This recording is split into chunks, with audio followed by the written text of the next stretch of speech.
चलिए स्टार्ट करें।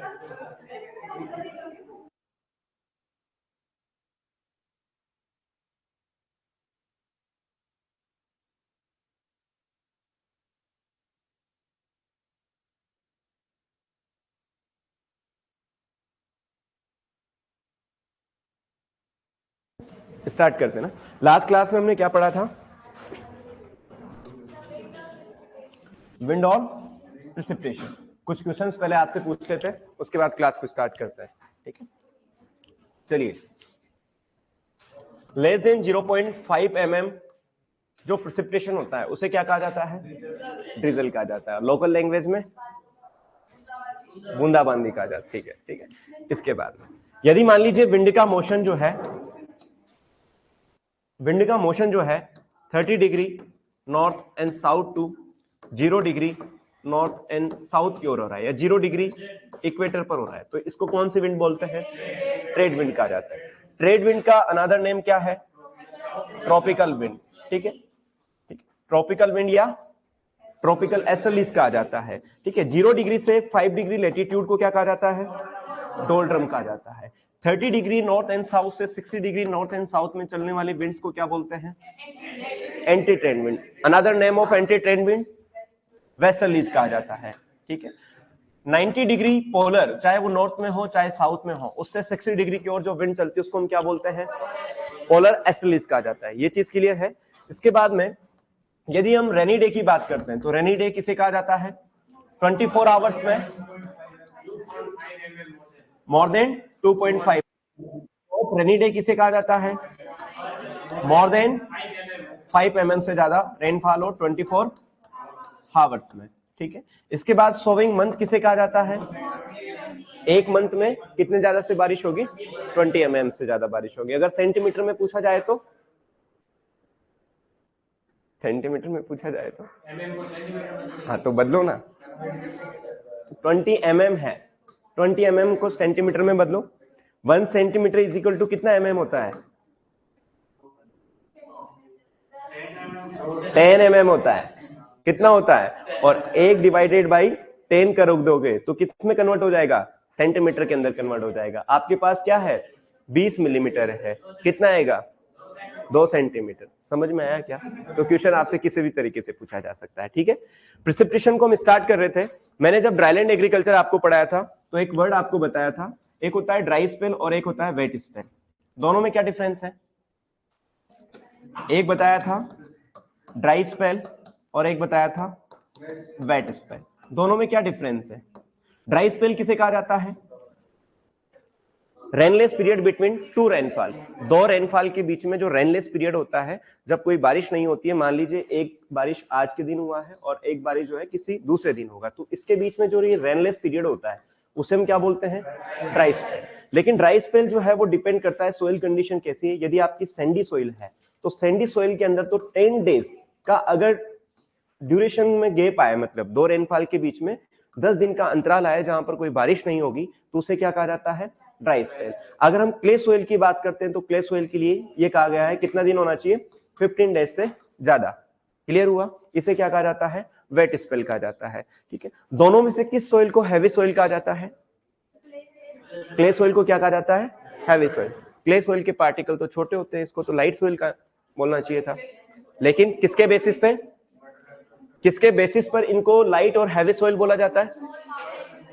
More power required for the tillage operation. इसके बेसिस पर जो है इनका क्लासिफिकेशन किया गया है।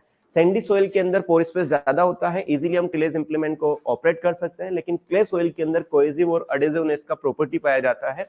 इस वजह से कोई भी ऑपरेशन रन करने के लिए हमें ज्यादा एनर्जी की रिक्वायर्ड होती है। इस वजह से क्ले सोइल क्या कहलाती है आपकी? Heavy soil. और सैंडी सोइल क्या कहलाता है? Light soil. सबसे इंपॉर्टेंट चीज जो मैं बताने वाला हूं वो है वेट स्पेल। वेट स्पेल मैंने आपको बताया इससे पहले कि रेनी डे क्या होता है कि यदि एक दिन में 24 आवर्स में कितने mm से ज्यादा? 2.5 mm से अगर ज्यादा बारिश होती है तो उसको हम क्या बोलते हैं? Rainy day. यदि लगातार कितने दिन हो? 2 डेज। 2 डेज कौन से हो? रेनी डे के हो, तो उसे क्या कहा जाता है? वेट स्पेल कहा जाता है। ये क्वेश्चन जो है ARO 2022 के अंदर पूछा गया था कि वेट स्पेल का मतलब क्या है। कंटिन्यूअसली 2 दिन तक अगर रेनी डे होता है तो उसको हम क्या बोलते हैं? वेट स्पेल कहा जाता है। क्लियर है? ये हमने अब तक प्रेसिपिटेशन के बारे में पढ़ा था। चलिए जी स्टार्ट करते हैं थोड़ा सा आगे। प्रिसिपिटेशन के अंदर हमने कल बात की थी, प्रिसिपिटेशन किसी भी फॉर्म में वाटर का एटमॉस्फेयर से अर्थ मतलब ग्राउंड सरफेस पर आना क्या कहलाता है, प्रिसिपिटेशन कहलाता है। लेस देन 0.5 mm के पार्टिकल्स यानी ड्रॉपलेट साइज लेस देन 0.5 है तो इसे क्या कहा जाता है, ड्रिजल कहा जाता है। मोर देन 0.5 mm से 4 mm को क्या कहा जाता है, रेनी डे कहा जाता है, सॉरी रेनफॉल कहा जाता है या रेन ड्रॉप कहा जाता है। Good evening sir. सर एक कन्वर्जन बताया था आपने, उसको वापस बता दो, समझ नहीं, कौन सा कन्वर्जन बताया था? चलो वो वाला समझा देंगे। टेस्ट में क्या आएगा, सबसे इंपॉर्टेंट चीज टेस्ट में क्या आएगा। टेस्ट में जब से हमारी एग्रोनॉमी की क्लास स्टार्ट हुई थी और आज शाम तक जो भी हमारी क्लास में पढ़ाया जाएगा वो सारी चीजें आएगी। लोड लेने की आवश्यकता नहीं है, बहुत बेसिक पेपर है। अगर आपका रेजिडुअल नॉलेज थोड़ा सा भी रहेगा तो क्वेश्चन आप सारे के सारे राइट करोगे कल वाले पेपर में, ठीक है। चलिए इसके बाद में रेनफॉल की हम आगे बात करते हैं और रेनफॉल के अंदर हम कुछ और चीजों के बारे में बात करते हैं या टाइप्स ऑफ प्रिसिपिटेशन की बात करते हैं। Types of precipitation. आपने धुंध का नाम सुना है क्या? धुंध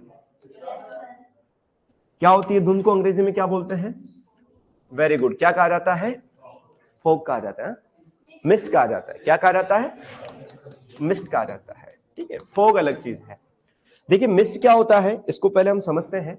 मान लीजिए कोई भी वाटर की ड्रॉपलेट जो है कहां पर आएगी, ग्राउंड सरफेस। कहां से आ रही है? एटमॉस्फेयर से आ रही है, लेकिन ग्राउंड सरफेस को टच किए बिना वापस क्या हो जाती है? रिफ्लेक्टेड बैक हो जाती है। Any droplet of water which is coming from the atmosphere and reflected back again to the atmosphere without reaching the ground surface is known as a mist. यानी किसी भी जल की मात्रा का जो है वायुमंडल से आना लेकिन पृथ्वी पर पहुंचने से पहले वापस परावर्तित हो जाना क्या कहलाता है? मिस्ट कहलाता है। बड़ा सिंपल है, मिस्ट का मतलब क्या होता है? any droplet या any form of water which is reflected back before reaching the ground surface, before reaching the ground surface. यानी किसी भी ड्रॉपलेट का जो है या किसी भी फॉर्म ऑफ वाटर का ग्राउंड सरफेस से आने से पहले वापस रिफ्लेक्टेड बैक हो जाना क्या कहलाता है? मिस्ट कहलाता है। आप सभी रूरल बैकग्राउंड से अधिकतर होंगे या फिर सिटी में भी अगर रहते होंगे तो आपने दो चीजें सुनी होगी, एक धुंध पड़ रही है और एक कोहरा पड़ रहा है, ठीक है। धुंध और कोहरा, तो धुंध और कोहरे में घना होता है, जो थिकनेस जिसकी ज्यादा होती है जिसकी वजह से हमें कुछ नहीं दिखाई देता, वो कोहरा होता है जिसको हम फॉग बोलते हैं। मिस्ट जो है वो कोहरे के कंपैरिजन में हल्की होती है। यदि धुंध पड़ती भी है तो 1 या 2 घंटे के अंदर जो है ये खत्म हो जाती है, ठीक है। अभी हम और डिटेल में आएंगे। इसके बाद में सेकंड चीज आती है आपका फ्रीजिंग। फ्रीजिंग, अगर मैं आपसे कहूं फ्रीजिंग टेम्परेचर क्या होता है? 0 डिग्री सेल्सियस।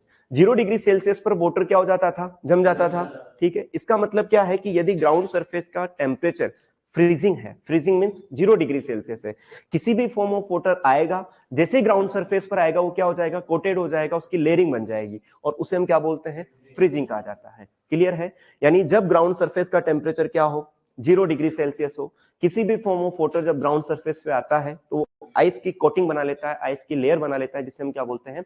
फ्रीजिंग बोलते हैं। तो इसमें लिख सकते हैं ground surface temperature, surface temperature 0 degree Celsius, या ब्रैकेट में लिख सकते हैं freezing temperature water coated as a ice layer, ठीक है। इसे हम क्या बोलते हैं? फ्रीजिंग कहा जाता है। क्या कहा जाता है? फ्रीजिंग। फ्रीजिंग का मार्केट में एक और नाम है, याद रखना है, नोन एज अ ग्लेज। क्या कहा जाता है इसको? ग्लेज के नाम से जाना जाता है। क्या कहा जाता है? ग्लेज कहा जाता है, ठीक है। थर्ड इसके बाद आता है आपका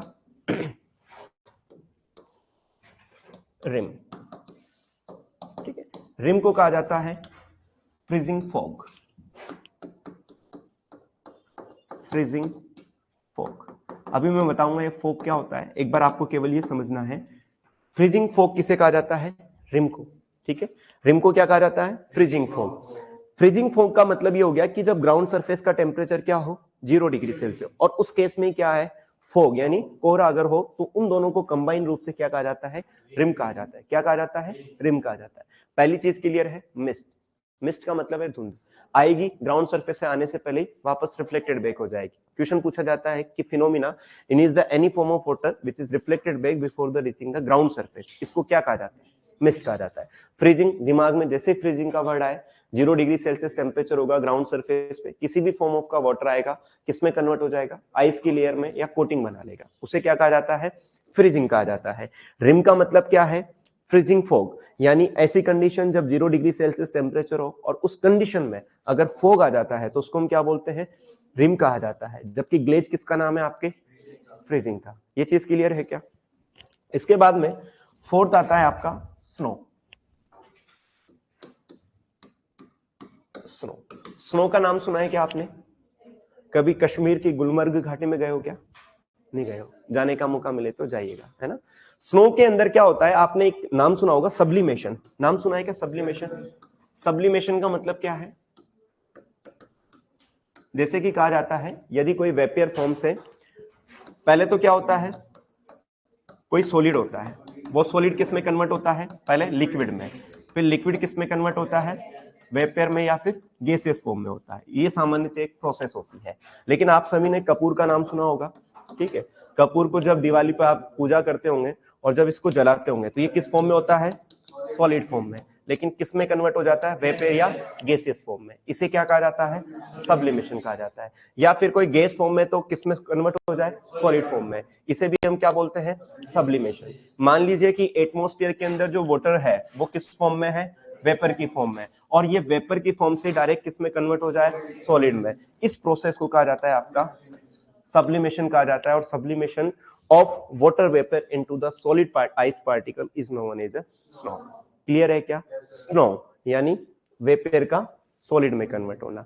क्लियर है? तो एक वर्ड हमें केवल याद रखना है, सब्लिमेशन ऑफ, सब्लिमेशन ऑफ किसका? वाटर वेपर का। किसमें? सॉलिड में। क्या कहलाएगा? स्नो कहलाएगा। ये चीज क्लियर है? इसके बाद में जो मोस्ट इंपोर्टेंट चीज है जो आपको माइंड में रखना है, फिफ्थ पॉइंट, वो है स्लीट। क्या है? स्लीट। ये एक नया नाम है जो आपने पहली बार सुना होगा, ठीक है। एक स्लीट होता है और एक 6 पॉइंट होता है हेल, ठीक है, जिसको हम बोलते हैं ओले, ठीक है। सबसे पहले हम समझते हैं स्लिट क्या होता है। स्लिट का मतलब ये होता है कि मान लीजिए एटमॉस्फेयर है, एटमॉस्फेयर से कोई वाटर वेपर आई, लेकिन जैसे ही वाटर वेपर नीचे आ रही है वो कोल्ड एयर के कांटेक्ट में आएगी। किसके कांटेक्ट में आ रही है? कोल्ड एयर के कांटेक्ट में। जैसे ही कोल्ड एयर के कांटेक्ट में आती है तो वो वाटर वेपर छोटे छोटे आइस के पार्टिकल्स में कन्वर्ट हो जाती है। उन स्मॉल आइस पार्टिकल्स को हम क्या बोलते हैं? स्लीट। जब एटमॉस्फेयर में थे, कंडेंस थे, तब तो किस फॉर्म में थे? वेपर की फॉर्म में थे। लेकिन जैसे ही नीचे आए तो किसके कांटेक्ट में आए? कोल्ड एयर के। और जैसे ही कोल्ड एयर के कांटेक्ट में आते हैं तो वो आइस के छोटे छोटे स्मॉल पार्टिकल्स में कन्वर्ट हो जाते हैं, जिसको हम क्या बोलते हैं? स्लिट कहा जाता है। क्लियर है? तो स्लिट में हम लिख सकते हैं when water vapour come in the contact of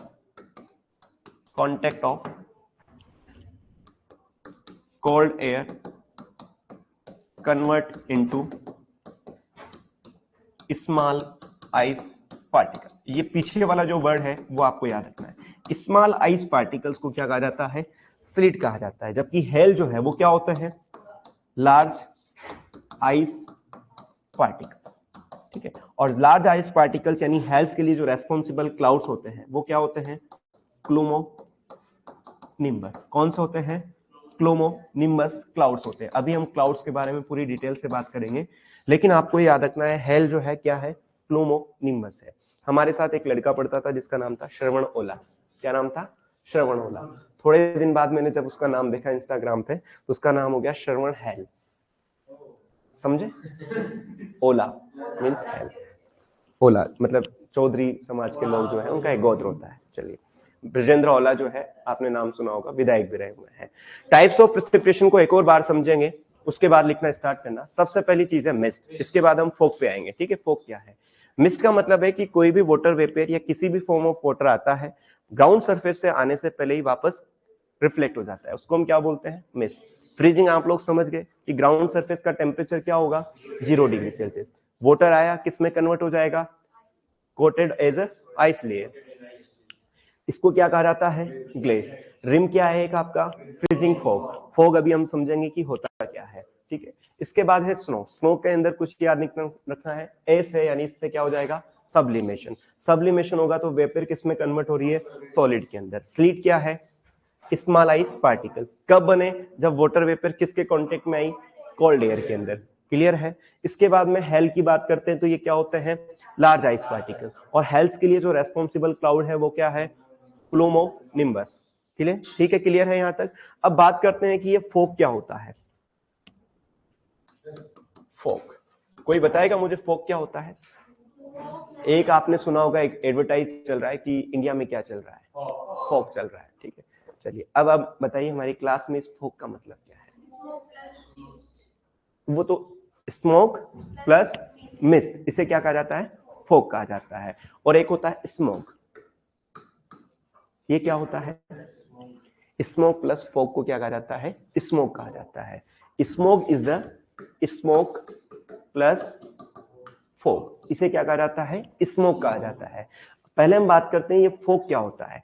fog का मतलब कुछ नहीं होता है कि एटमॉस्फेयर के अंदर कई सारे जो है डस्ट पार्टिकल्स प्रेजेंट होते हैं, छोटे छोटे माइन्यूट पार्टिकल होते हैं, जिनकी साइज जो है 0.012 टू 0.1 mm होती है। कितनी होती है? पार्टिकल साइज कितनी होती है? 0.012 टू 0.1 mm पार्टिकल साइज होती है, ठीक है। ये सस्पेंडेड पार्टिकल जब एटमॉस्फेयर में होते हैं और रिलेटिव ह्यूमिडिटी जो है, रिलेटिव ह्यूमिडिटी कितने परसेंट हो? मोर देन 75% हो। विंड जो है वो काम हो, यानी शांत हो, ठीक। आप कहोगे सर इसको काम नहीं बोलते, इसको काल्म बोलेंगे, ठीक है, लेकिन ऐसा नहीं है, ठीक है। विंड जो है क्या होगी? काम होगी। रिलेटिव ह्यूमिडिटी कितने होगी? More than 75%। पार्टिकल साइज कितना होगा? 0.01 से 0.1 mm। और फोर्थ पॉइंट की अगर हम बात करें तो टेम्परेचर जो है, यहाँ पर टेम्परेचर जो है वो ड्यू टेम्परेचर होगा। कितना, क्या होगा? ड्यू टेम्परेचर, ठीक है। ड्यू को हिंदी में क्या बोलते हैं? ओस कहा जाता है, ओस कहा जाता है शायद, है ना। चलिए, ड्यू टेम्परेचर क्या होता है? ऐसा टेम्परेचर जिस पर रिलेटिव ह्यूमिडिटी सैचुरेटेड हो जाए, जिस पर क्या हो जाए? रिलेटिव ह्यूमिडिटी सैचुरेट हो जाए, उस कंडीशन को हम क्या बोलते हैं? Due temperature. वह टेम्परेचर जहां पर रिलेटिव ह्यूमिडिटी क्या हो जाए? सैचुरेट हो जाएगी, उसको हम क्या बोलते हैं? ड्यू टेम्परेचर कहा जाता है। फोग होता क्या है कि एटमॉस्फेयर के अंदर जो छोटे स्मॉल पार्टिकल्स होते हैं, चाहे वो डस्ट के पार्टिकल्स हो या और कुछ हो सकते हैं या एरोसोल्स हो, ये साइज के पार्टिकल जब रिलेटिव ह्यूमिडिटी मोर देन 75%, तो मोर देन 75% इसका मतलब ये सैचुरेट भी हो सकती है, यानी 75% से अबव भी है। विंड कैसी होना चाहिए? काम होना चाहिए। टेम्परेचर कौन सा होना चाहिए? ड्यू टेम्परेचर होना चाहिए। तो इस कंडीशन के अंदर ये सस्पेंडेड पार्टिकल्स एटमॉस्फेयर के अंदर क्या करते हैं? विजिबिलिटी को कम कर देते हैं, ठीक है। और विजिबिलिटी जो कम होती है वो कितने किलोमीटर एरिया तक की कम हो जाती है? 2 किलोमीटर, मोर देन 2 किलोमीटर एरिया तक की विजिबिलिटी क्या हो जाती है? विजिबिलिटी कम हो जाती है, ठीक है, रिड्यूस हो जाती है, मिनिमाइज हो जाती है। तो इस पूरी प्रोसेस को क्या कहा जाता है? फोग कहा जाता है। फोग से आपसे क्या क्वेश्चन पूछे जाएंगे? ऐसा नहीं पूछा जाएगा कि फोग क्या होता है, डेफिनेशन क्या है। अगर पूछ भी लिया जाए तो small particles of 0.01 to 0.1 mm particle suspended in the atmosphere and that reduce the visibility of more than 2 kilometre और more than 2 kilometre area is known as a fog. The ideal condition for the fog formation is that first one is the relative humidity should be more than 75%. Wind should be calm और temperature कैसा होना चाहिए? Due temperature. अगर ये condition है तो क्या formation होगा? फोग बनेगा। और फोग अगर बनता है तो क्या होता है? विजिबिलिटी 2 किलोमीटर एरिया तक की कम हो जाती है। ये चीज क्लियर है? एक इंपॉर्टेंट क्वेश्चन आपसे पूछा जा सकता है कि फोग और मिस्ट में जो है किसकी थिकनेस ज्यादा होती है? किसकी ज्यादा होती है? फोग की। तो हम यहाँ पर एक स्टार पॉइंट डाल के लिख सकते हैं थिकनेस। थिकनेस की अगर हम बात करते हैं तो किसकी ज्यादा होती है? फोग की। किसके कंपैरिजन में? मिस्ट के कंपैरिजन में। इसके अलावा एक और पॉइंट आपको याद रखना है, अगर पूछ लिया जाए स्मोक क्या होता है? स्मोक, तो फोग प्लस स्मोक, इसको क्या कहा जाता है? स्मोक कहा जाता है। ये चीज क्लियर है क्या? कंफ्यूजन आप यहां से नहीं होंगे, कंफ्यूजन अगर आप होंगे तो इस वाली टेबल से होंगे कि मिस्ट क्या है, फ्रीजिंग क्या है, रिम क्या है। ठीक है, रिम क्या है, फ्रीजिंग फोक। ग्लेज किसका नाम है, फ्रीजिंग का नाम। मिस्ट का मतलब आने से पहले ही चली गई। ठीक है, इसी तरीके से अगर हम बात करें स्नो, स्नो का मतलब सब्लिमेशन, समझ जाओगे, वेपर का सॉलिड के अंदर। स्लिट का मतलब स्मॉल आइस पार्टिकल। हेल का मतलब लार्ज आइस पर। ये कुमुलो निम्बस होंगे, कुमुलो निम्बस, कुमुलो निम्बस। निम्बस किसी भी क्लाउड के पीछे अगर लग जाता है तो वो इंडिकेट करता है प्रिसिपिटेशन को। किसको इंडिकेट करता है, प्रिसिपिटेशन को। अभी हम समझेंगे। हेल के बाद में आपको फोक की आइडियल कंडीशन याद रखनी है, ये क्वेश्चन पूछा भी गया है। ठीक है, उसके अलावा थिकनेस किसके ज्यादा होती है, फोक के ज्यादा होती है। स्मोक क्या होता है, फोक प्लस स्मोक को क्या कहा जाता है, स्मोक कहा जाता है। ठीक है, पार्टिकल साइज आपसे फोक की पूछी जा सकती है, कितनी होती है। क्या आप लोगों को यहां तक समझ में आया क्या? अभी हो रहा है 5:19, 5:22 का आपके पास समय है, 3 मिनट दिए जा रहे हैं, फटाफट लिखिए। ठीक है, थोड़ा जल्दी करना है ना, क्योंकि अपन को कोर्स को कवर अप करना है।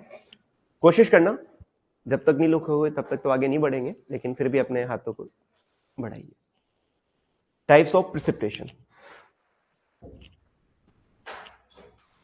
वेट स्पेल समझ में आ गया ना, ड्राई स्पेल और वेट स्पेल में कंफ्यूजन मत होना है ना।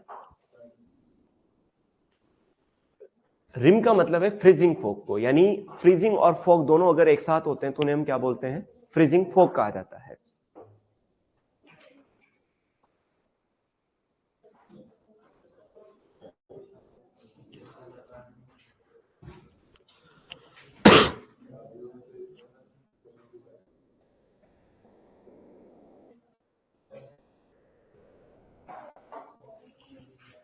Types of precipitation, mist, freezing, rime. ठीक है, ग्लेज किसे कहा जाता है, फ्रीजिंग को।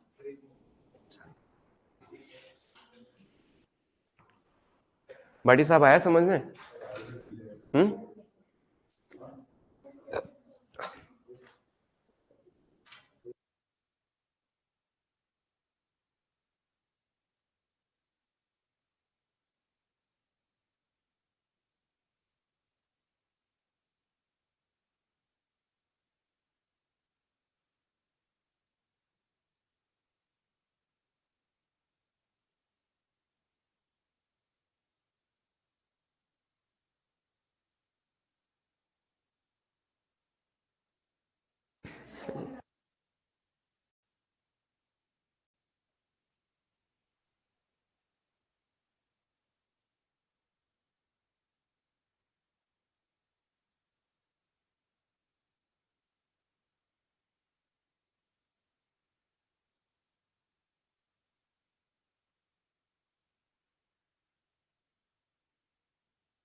लिख लिया? स्नो, थोड़ा जल्दी लिखना।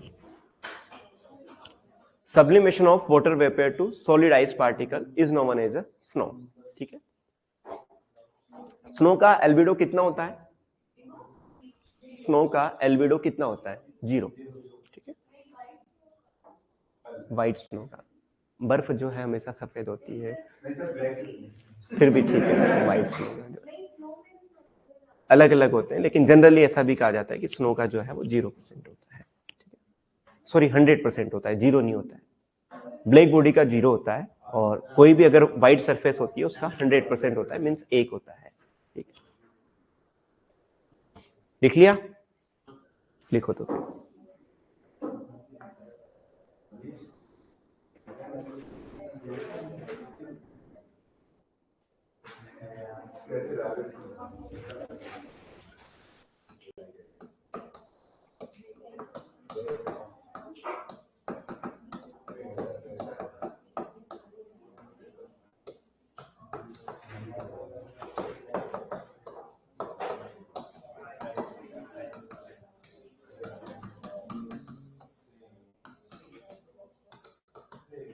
21 या 22 का है। 6 है हेल, लार्ज आइस पार्टिकल्स जो होते हैं, जहां आपने ह्यूमिडिटी लिखा था, एक बार इसको लिखो।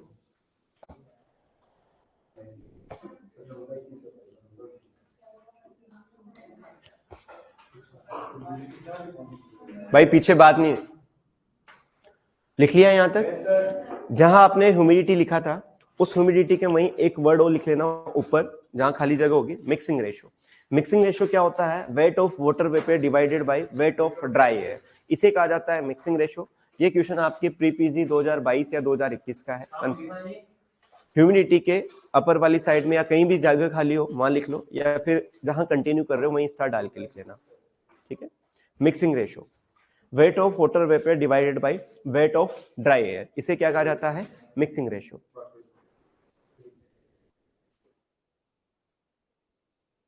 कुमुलोनिम्बस का मतलब ये है कि ऐसे क्लाउड्स जो क्या प्रोड्यूस करते हैं? हेल प्रोड्यूस करते हैं, या ऐसे क्लाउड्स जो कि हेल्स यानी थंडरस्टॉर्म के लिए, तूफान के लिए और ओलो के लिए रेस्पॉन्सिबल होते हैं, उनको हम क्या बोलते हैं? कुमुलोनिम्बस। अभी हम बताएंगे इनको। तो है क्या? Weight of water vapour divided by weight of dry air.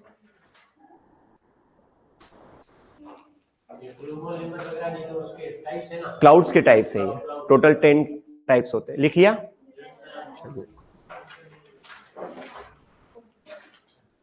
चलिए ये भी लिख लीजिए।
अच्छा, एवरेज एनुअल रेनफॉल की बात करते हैं तो वर्ल्ड की कितनी है? 1000 मिलीमीटर। इंडिया की कितनी है? 1194 मिलीमीटर। राजस्थान की 74 मिलीमीटर। ठीक। रेनफॉल मेजरमेंट की बात करते हैं, मेजरमेंट, तो रेनफॉल को मेजर करने के लिए जो है वो किस इंस्ट्रूमेंट का यूज किया जाता है? रेन गेज कौन सा है? रेन गेज, रेन गेज, ठीक है। कब रीडिंग हम लेते हैं? 8:30 AM पर जनरली, ठीक है, रेन गेज यूज किया जाता है। लेकिन एक नोट डाल के आपको एक स्टार पॉइंट याद रखना है कि यदि आपसे पूछा जाए aerial distribution of rainfall and thunderstorm, aerial distribution of rainfall और थंडर स्टॉर्म को किसके द्वारा मेजर किया जाता है?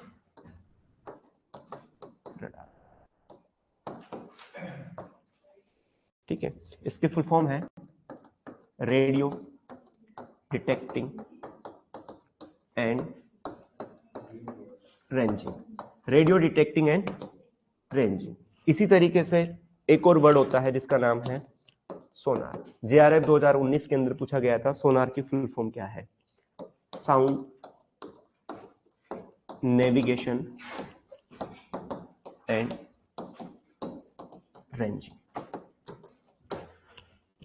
एवरेज एनुअल रेनफॉल कोई ज्यादा बड़ी बात नहीं है, आपको याद हो जाएगा। रेनफॉल मेजरमेंट, अगर सिंपल क्वेश्चन पूछा जाए कि रेनफॉल का मेजरमेंट किससे करते हैं तो रेन गेज से करते हैं। मेजरमेंट हम कितने टाइम पे करते हैं? 8:30 AM, सुबह के 8:30 बजे। Note, aerial distribution of rainfall and thunderstorm को मेजर करने के लिए जो टेक्निक फॉलो किए जाते हैं, जो इंस्ट्रूमेंट फॉलो किया जाता है, क्या है? रडार है। रडार की फुल फॉर्म क्या है? Radio detecting and ranging.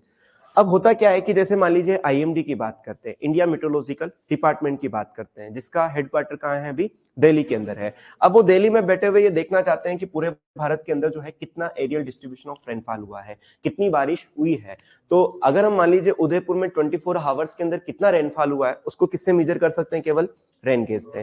किसी पर्टिकुलर पैलेस का तो केवल किससे मेजर कर सकते हैं? रेन गेज से। लेकिन हम चाहते हैं, साइंटिस्ट चाहते हैं कि हम पूरे इंडिया के अंदर कितना रेनफॉल हुआ है, तो ऐसा तो है नहीं कि वो रेन गेज की रीडिंग लिए बैठेंगे, और ऐसे तो बहुत टाइम लग जाएगा उनको कैलकुलेट करने में पूरे इंडिया के अंदर कितना रेनफॉल हुआ है।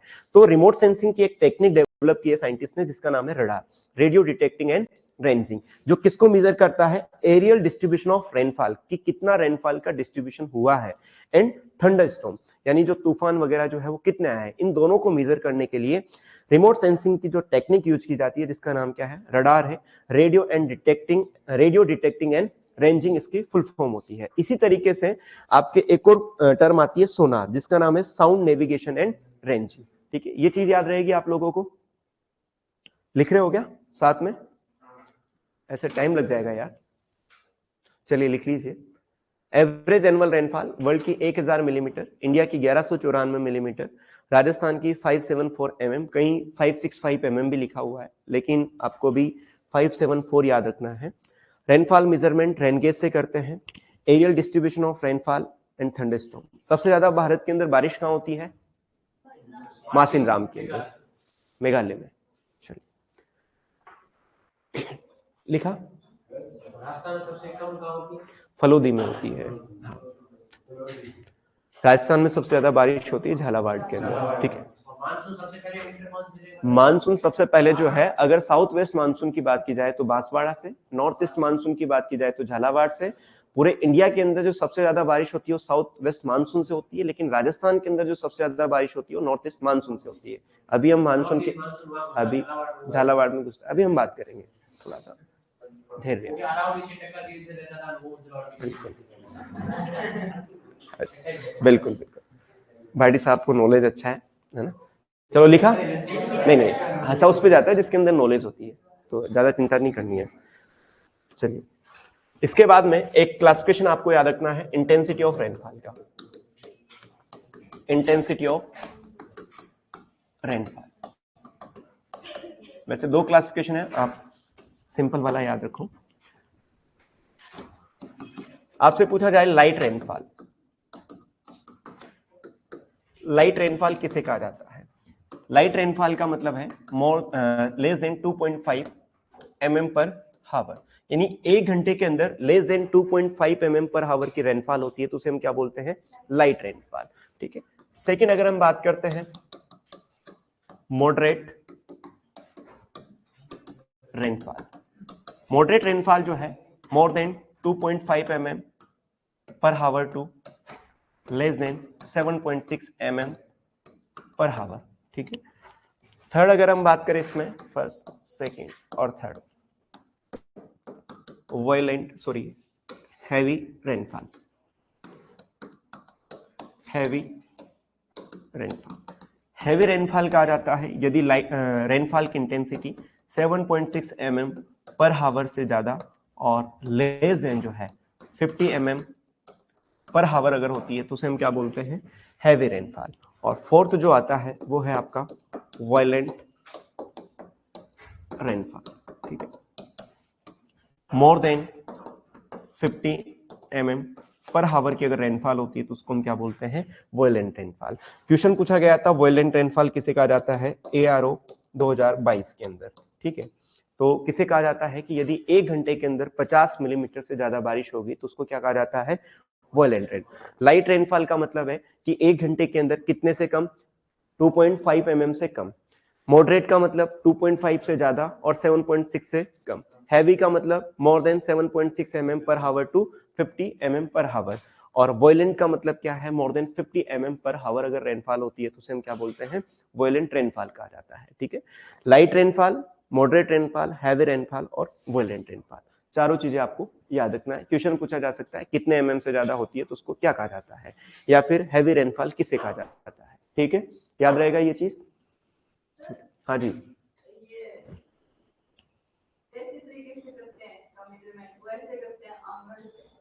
किस तरीके से,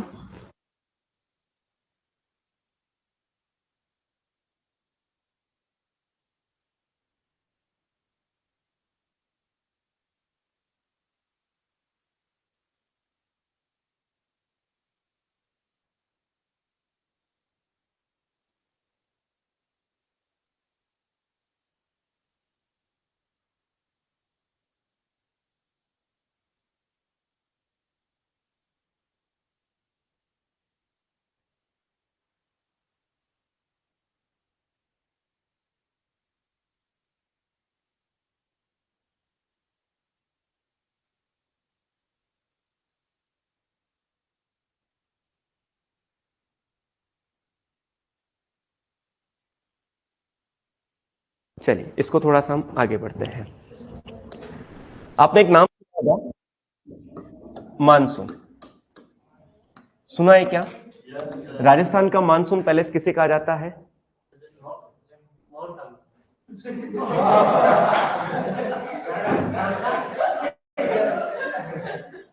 राजस्थान का मानसून पैलेस सज्जनगढ़ को कहा जाता है, कोई दिक्कत नहीं, अपन माउंट आबू चलेंगे ना।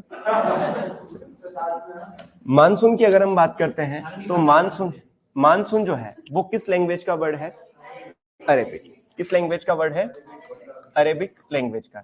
अरेबिक लैंग्वेज की बात करते हैं तो आपका खरीफ हो गया, खरीफ, रबी और जायद, ये भी किस लैंग्वेज के वर्ड है आपके, अरेबिक। मानसून जो है किस वर्ड से मिलकर बना है, या किस वर्ड से लिया गया है, मौसम। किससे लिया गया है, मौसम से। और मौसम का मतलब क्या होता है, मौसम का मतलब होता है सीजन। क्या होता है, सीजन। क्या होता है, सीजन होता है, ठीक। या फिर मानसून की अगर हम बात करते हैं, रिवर्सिबल ऑफ विंड, ठीक है। रिवर्सिबल ऑफ विंड की वजह से टेम्परेचर में चेंजेस आते हैं, रेनफॉल के अंदर चेंजेस आते हैं, प्रेशर के अंदर चेंजेस आते हैं, कहीं ना कहीं मतलब सीजन, मौसम के अंदर जो चेंजेस आता है वो उसके लिए रेस्पॉन्सिबल क्या है, रिवर्सिबल ऑफ विंड। यानी वायु का जो है इधर उधर घूमना करना, या जो भी कहें आप, उसको ही क्या कहा जाता है, मानसून कहा जाता है। मैंने आपको एक चीज बताई थी, हमेशा विंड जो है वो कहां से कहां की ओर मूव करती है, हाई एटमॉस्फेयर प्रेशर से लो एटमॉस्फेयर प्रेशर की ओर मूव करती है। यदि अगर हम बात करें अरेबियन सी की, ठीक है, अरब सागर की बात करते हैं, अरब सागर से अगर मॉइस्चर लेकर कोई विंड जो है अपने साथ अगर सी लैंड पर अगर आना चाहती है तो जाहिर सी बात है अरब सागर में उस टाइम पे क्या होगा, हाई एटमॉस्फेयर प्रेशर होगा, इधर क्या होगा, लो एटमॉस्फेरिक। मतलब विंड जो है वो किसके लिए रेस्पॉन्सिबल है, आपके मानसून के लिए रेस्पॉन्सिबल होती है, कहने का मतलब ये चीज है। मानसून जो है अरेबिक लैंग्वेज का वर्ड है जो कि मौसम से लिया गया, और मौसम का मतलब क्या होता है, सीजन होता है, ठीक है। Due to the seasonal reversible of wind को ही क्या कहा जाता है, मानसून कहा जाता है, ठीक है। यदि हम इंडिया की बात करते हैं तो इंडिया के अंदर जो है इंडिया के अंदर अगर हम मानसून की बात करते हैं तो मानसून जो है इंडिया के अंदर कितने टाइप्स का है? दो टाइप्स का है। कौन कौन सा है? फर्स्ट वन है आपका साउथ वेस्ट मानसून और सेकंड जो है आपका क्या है? North east monsoon. ठीक है, साउथ वेस्ट मानसून को हम सबसे पहले पढ़ते हैं। फर्स्ट है हमारा south west monsoon. South west monsoon जो है इंडिया के अंदर जो है ग्रांड पीरियड ऑफ रेनफॉल है। फर्स्ट वन याद रखना है, it is the grand period of rainfall. Grand period of rainfall इसलिए कहा गया है क्योंकि इंडिया के अंदर जितनी बारिश होती है उसका 75% ऑफ टोटल रेनफॉल, उसके लिए कौन सा रेस्पॉन्सिबल है? साउथ वेस्ट मानसून रेस्पॉन्सिबल है। ठीक है, अगर हम बात करते हैं एंट्री की, तो एंट्री जो है कब होती है? 1 जून को। कहां पर होती है? केरला के अंदर, केरला। ठीक है, इसके बाद में इसकी स्पीड से आपसे क्वेश्चन पूछा जा सकता है। स्पीड कितनी होती है? स्पीड होती है इसकी 30 किलोमीटर पर हावर। ठीक है, अगर हम राजस्थान की बात करते हैं तो राजस्थान के अंदर साउथ वेस्ट मानसून जो है वो कब एंट्री करता है? 15 जुलाई को। कब करता है? 15 जुलाई को। इसका मतलब समझ सकते हैं कि केरला से और राजस्थान की जो दूरी है वो कई किलोमीटर में है। अगर आप कन्वर्ट कर सकते हो 1 आवर के अंदर कितना किलोमीटर चल रहा है ये? 30 किलोमीटर। कब स्टार्ट हुआ था? 1 जून को आना। राजस्थान में कब पहुंचा? 15 जुलाई को। यदि हम मैप की बात करते हैं तो केरला कहाँ है? नीचे की ओर। राजस्थान कहाँ है? यहाँ पर। आपसे सिंपल क्वेश्चन पूछा जाता है इसकी स्पीड कितनी होती है? 30 किलोमीटर पर आवर। केरला में कब एंट्री किया? 1 जून के अंदर। राजस्थान में कब किया? 15 जुलाई। ये चीज क्लियर है। इसके बाद इसकी 2 ब्रांचेस, क्या टेम्परेचर के हिसाब से इसकी स्पीड भी बढ़ती है क्या? देखो, टेम्परेचर का जब फंडा आता है तो आपको केवल ये याद रखना है कि जहां का टेम्परेचर ज्यादा वहां का एटमॉस्फेरिक प्रेशर क्या होता है? कम होता है। ठीक है, अब अगर मैं बात करता हूं जैसे जुलाई वाला जो महीना है, जुलाई यानी मई जून की अगर हम बात करते हैं जनरली, तो राजस्थान की अगर हम बात करें, राजस्थान में मई जून वाला जो महीना होता है उसमें टेम्परेचर क्या रहता है? ज्यादा रहता है। एटमॉस्फेरिक प्रेशर क्या रहता है? लो रहता है। तो ये यहां पर जो है विंड आएगी या जाएगी? इस डायरेक्शन में तो विंड आएगी ना। कहां से आएगी वो? अरेबियन सी से या बे ऑफ बंगाल से। ठीक है, तो यही रीजन है कि मई जून के अंदर जो है या जून लास्ट में जो है हमारे राजस्थान के अंदर क्या हो जाती है? रेनफॉल स्टार्ट हो जाती है। लेकिन जो हम एग्जैक्ट पीरियड है वो क्या है आपका? 15 जुलाई है। अभी हम पूरा सीजन का क्लासिफिकेशन देखेंगे, उसके अंदर और कुछ फैक्चुअल चीजें उनके बारे में बताऊंगा आपको। यहां तक समझ में आया कि आप लोगों को? साउथ वेस्ट मानसून की 2 ब्रांचेस होती है। कौन कौन सी है वो? साउथ वेस्ट मानसून की जो है 2 ब्रांचेस है। ब्रांचेस जो है 2 है। कौन कौन सी है? अरेबियन सी और कौन सी है? Bay of Bengal. Bay of Bengal. ठीक है, सबसे ज्यादा जो बारिश होता है, मैक्सिमम रेनफॉल जो होता है वो किसकी वजह से होता है? Maximum rainfall. और इसकी वजह से क्या होता है? लो। यानी हाईएस्ट रेनफॉल के लिए कौन सी ब्रांच रेस्पॉन्सिबल है? अरेबियन सी। लो के लिए कौन सा है? Bay of Bengal. ये चीज क्लियर है क्या? समझ में आया यहां तक? तो साउथ वेस्ट मानसून, इसको क्या कहा जाता है? ग्रांड पीरियड ऑफ रेनफॉल कहा जाता है। 75% ऑफ टोटल रेनफॉल किसके द्वारा होती है? साउथ वेस्ट मानसून के द्वारा। एंट्री कब करता है? 1 जून को। कहां पर? केरला में। स्पीड कितनी होती है? 30 किलोमीटर पर आवर। राजस्थान में कब आता है? 15 जुलाई को। ब्रांचेस कौन कौन सी है? अरेबियन सी और बे ऑफ बंगाल। क्लियर है? लेकिन अगर लिख लेना एक बार, पहले हम समझ लेते हैं इसको, एक साथ लिख लेना। अगर हम राजस्थान की बात करते हैं, अगर हम राजस्थान की बात करें तो राजस्थान के अंदर यदि हम साउथ वेस्ट मानसून की बात करते हैं तो साउथ वेस्ट मानसून के अंदर 2 ब्रांचेस, कौन कौन सी? अरेबियन सी और सेकंड कौन सी है आपकी?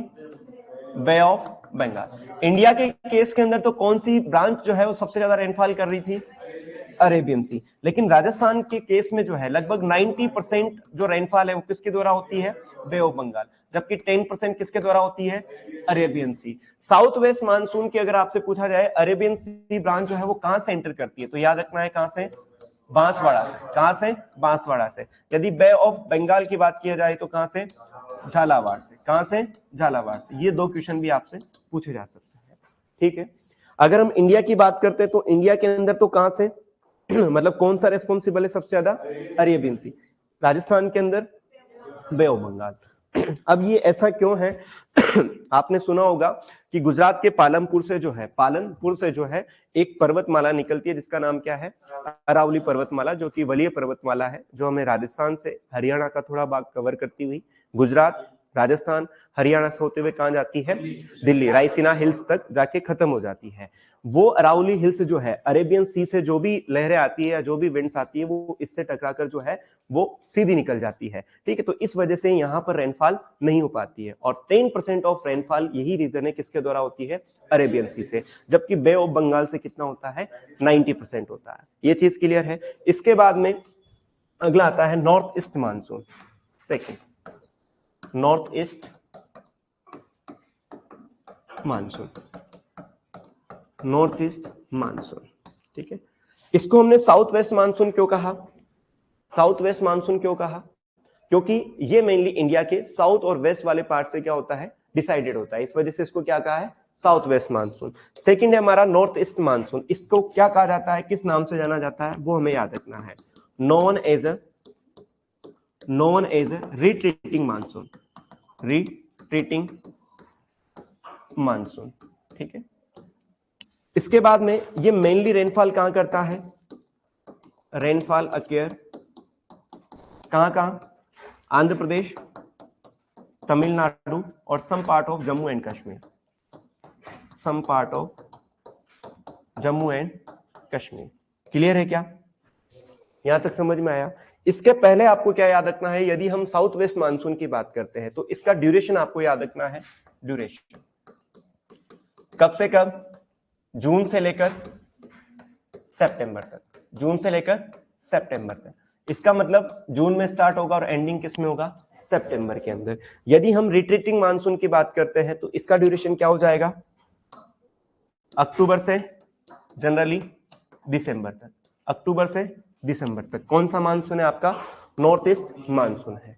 यहां तक समझ में आया क्या आप लोगों को? एक बार आप इसको लिखिए, उसके बाद हम वेस्टर्न डिस्टर्बेंसेस क्या होते हैं, सीजन का क्लासिफिकेशन कैसे करते हैं, उन दोनों के बारे में बात करेंगे। थोड़ा जल्दी लिखना है ना। मानसून,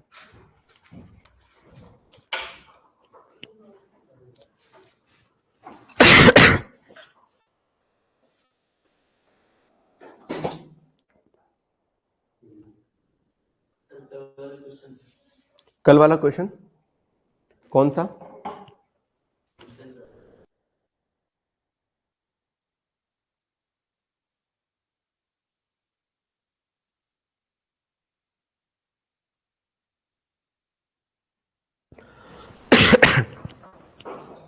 वो सर मेरे को पता है, मेरे को नहीं।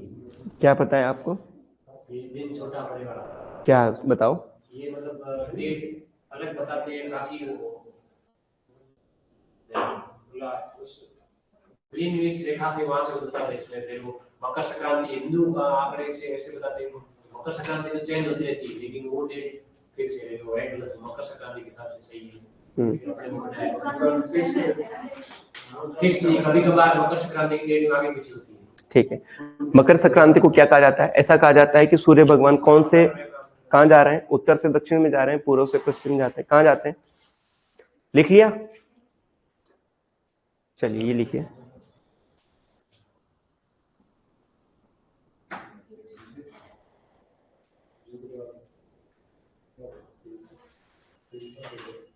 अभी वो ग्रीनविच रेखा का इंग्लैंड से तय होती। ग्रीनविच रेखा जो 0 डिग्री जो है आपका, 0 डिग्री लॉन्गिट्यूड जो है उसको हम ग्रीनविच रेखा बोलते हैं।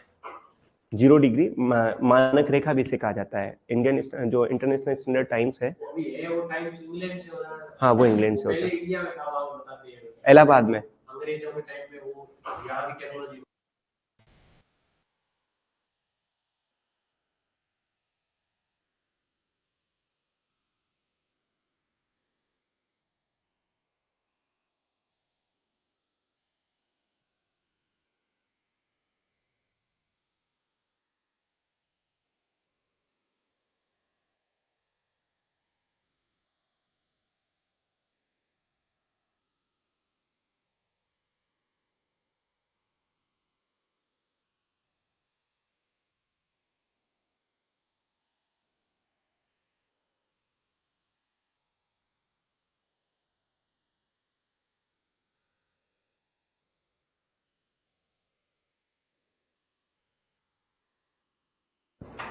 आज क्या वार है? आज फ्राइडे है ना, संडे को है टेस्ट। बे ऑफ बंगाल मतलब डिक्रीज का मतलब रेनफॉल कम हो रही है, ठीक है।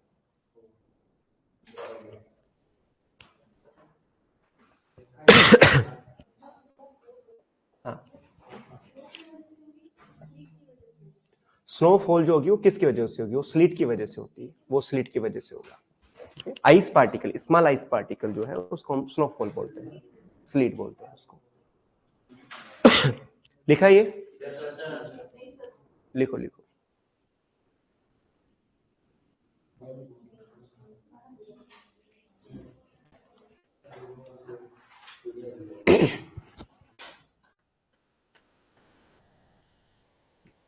थोड़ा जल्दी लिखा करो यार।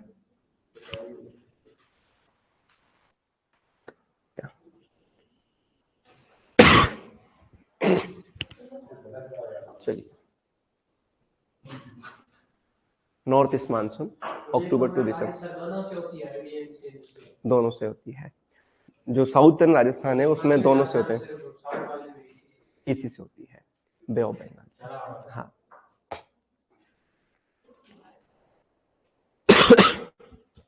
सबसे ज्यादा बारिश भी जो है कहाँ होती है? झालावाड़ में। राजस्थान के अंदर सबसे ज्यादा बारिश झालावाड़ में होती है। नॉर्थ ईस्ट मानसून अक्टूबर से दिसंबर। रिट्रीटिंग मानसून कहा जाता है। Rainfall occur Andhra Pradesh, Tamil Nadu, some part of Jammu Kashmir. इसमें भी सर यूं है ना, औसत बारिश है, कम दिनों में अधिक बारिश उस जिले में होती है, नहीं वैसे।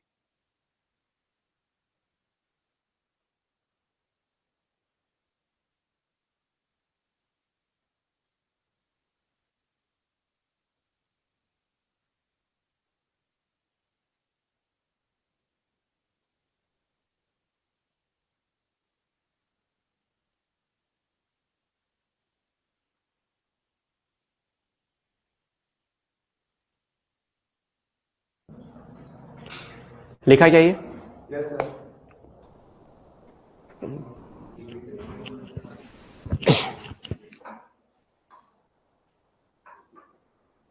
सीजन जो है वो कितने होते हैं? सीजन एक ही सीजन होता है। कौन सा होता है? वो ऑल सीजन अलग चीज है, सीजन अलग चीज है, ठीक है। ठीक, लिखा है यहां तक? तुम क्या है मतलब,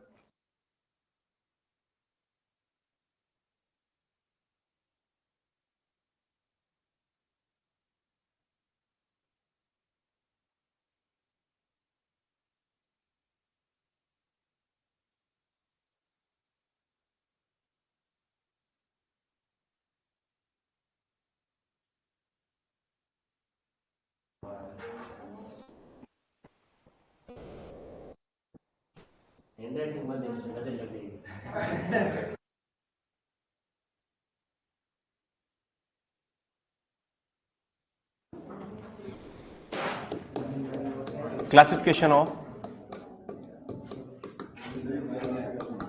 season, classification off season,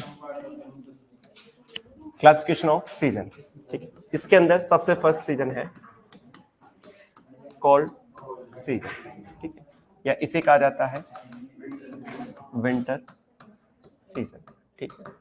cold season या विंटर सीजन की बात करते हैं तो जनरली जो जनवरी और फरवरी जो होती है, जनवरी टू फरवरी, इसको हम क्या बोलते हैं? कोल्ड सीजन कहा जाता है। सेकंड अगर हम बात करते हैं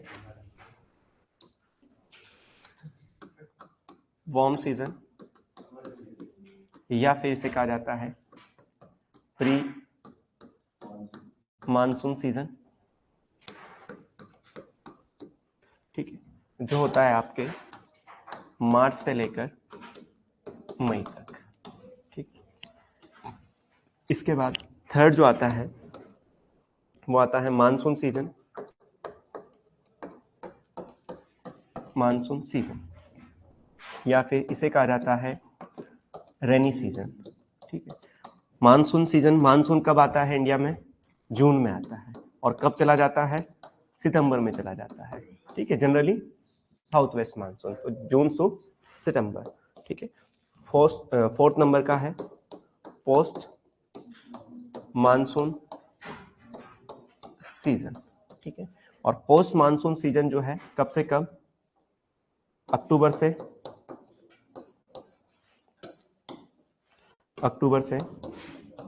दिसंबर तक, ठीक है, अक्टूबर से दिसंबर तक।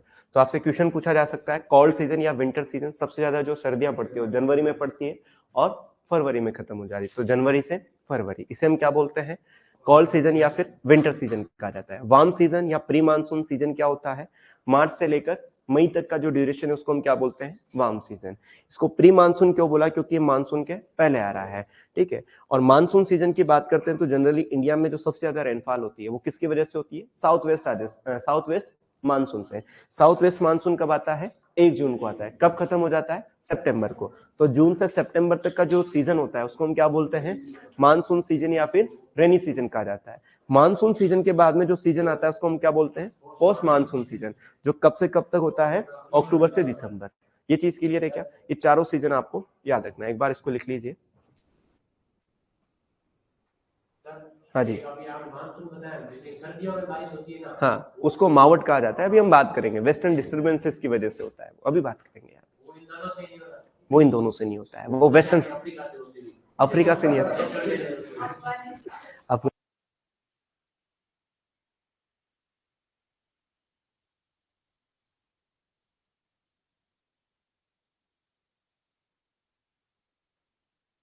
क्या ये, चलिए, एक क्वेश्चन जो है सुपरवाइजर 2018 में आया था, उसकी हम चर्चा कर लेते हैं,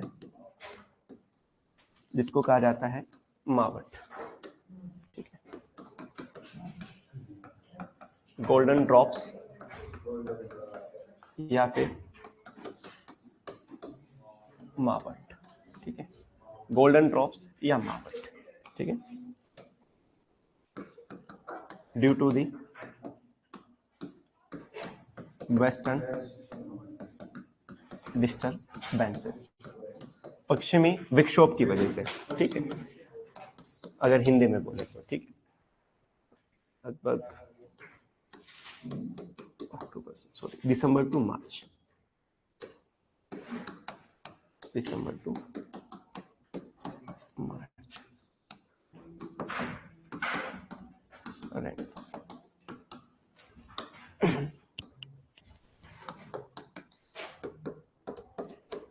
बेनिफिशियल फॉर रबी क्रॉप्स, ठीक है, जनरली वीट के लिए ही यूज किया जाता है, मेनली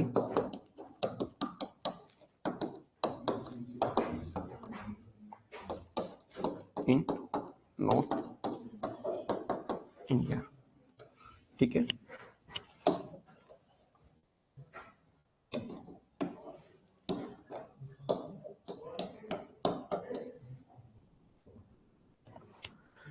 कुछ पवने जो है अपने साथ वाटर लेकर जो है, वाटर वेपर लेकर जो है, वेस्टर्न डिस्टर्बेंसेस की वजह से नॉर्थ इंडिया में आती है, और वो दिसंबर से मार्च के महीने में जो है यहाँ पर रेनफॉल करती है। उस रेनफॉल को गोल्डन ड्रॉप्स के नाम से जाना जाता है। गोल्डन ड्रॉप्स का जो दूसरा नाम है वो मावट है, ठीक है। मावट मेनली इंडिया के नॉर्थ इंडिया के अंदर होती है, और नॉर्थ इंडिया के अंदर किसके लिए बेनिफिशियल होगी, रबी क्रॉप्स, क्योंकि रबी क्रॉप्स जो है नवंबर के अंदर तो जनरली उनकी सोविंग हो जाती है, लेकिन दिसंबर से मार्च तक किसका ड्यूरेशन होता है आपके, या फिर मावट आने का जो भी रेनफॉल होती है उसको हम क्या बोलते हैं, मावट कहा जाता है, due to the western disturbances. Question क्या पूछा जाता है कि मावट जो है भारत के कौन से पार्ट में होती है, जनरली रबी सीजन के अंदर, या फिर कहा जाता है दिसंबर से मार्च के बीच में जो बारिश होती है, जो रेनफॉल होती है, उसको किस नाम से जाना जाता है, मावट के नाम से। कहाँ कहा जाता है, नॉर्थ इंडिया के अंदर होगी। किसके लिए बेनिफिशियल होती है, रबी क्रॉप्स के लिए। दूसरा नाम क्या है, गोल्डन ड्रॉप्स, किसकी वजह से हो रही है, वेस्टर्न डिस्टर्बेंसेस की। ये चीज आपको याद रखना है, ठीक है, एक बार इसको लिख लीजिए। गोल्डन ड्रॉप्स इसलिए बोलते हैं क्योंकि जो खरीफ सीजन होता है, जिसको हम रेनी सीजन बोलते हैं, उसके अंदर तो हमें इरिगेशन देने की आवश्यकता नहीं है, उसके लिए तो हमें इरिगेशन देने की आवश्यकता नहीं है, बारिश के पानी से ही जो है स्वतः जो है क्रॉप प्लांट्स ग्रो हो जाते हैं। लेकिन रबी सीजन के अंदर फार्मर्स को सबसे ज्यादा जो है वो इरिगेशन की आवश्यकता पड़ती है, और इरिगेशन में जितना पैसा लगता है मतलब कहीं ना कहीं जो है उसकी कॉस्ट ऑफ कल्टीवेशन जो है इंक्रीमेंट होता है। लेकिन अगर मान लीजिए बारिश अगर हो जाएगी कब, दिसंबर से मार्च के बीच में, या जनरली ये दिसंबर से जनवरी महीने में ज्यादा होती है, तो इस समय जो है उसको इरिगेशन देना कम पड़ेगा। मान लीजिए जैसे कि सीआरआई स्टेज की बात करते हैं तो 20 से 21 दिन होता है। गेहूं की बुआई आपने 15 नवंबर 20 नवंबर को किया है, 20 से 21 दिन मतलब दिसंबर आपका स्टार्टिंग हो जाएगा, जनवरी वाला महीना चलेगा। तो सीआरआई स्टेज पर रेनफॉल हो रहा है, क्रॉप प्लांट्स को मॉइस्चर मिल रहा है, इरिगेशन आपको देना नहीं पड़ रहा है, तो इस वजह से इसको क्या कहा जाता है, गोल्डन ड्रॉप्स कहा जाता है, सुनहरी बूंदे कहा जाता है। देखिए इसको, फसल में सोने का काम उसमें बारिश करती है। बिल्कुल फसल में सोने का काम, अगर बारिश होगी तो क्रॉप की ग्रोथ एंड डेवलपमेंट अच्छा होगा, ग्रोथ एंड डेवलपमेंट अच्छा होगा तो यील्ड लेवल अच्छा होगा, यील्ड पोटेंशियल अच्छा होगा। यील्ड अगर अच्छी होगी तो जाहिर सी बात है फार्मर्स का जो इनकम है, नेट प्रॉफिट ज्यादा होगा, नेट प्रॉफिट ज्यादा होगा तो गोल्ड खरीद सकता है वो, है ना। वेस्ट नॉर्थ में होती है। हाँ चलिए, लिखा क्या आपने ये, चलिए आज के लिए इतना ही काफी है, ठीक है। हार्मफुल फॉर क्यूमिन कल हम बात करेंगे इसके बारे में, ठीक है। ओके।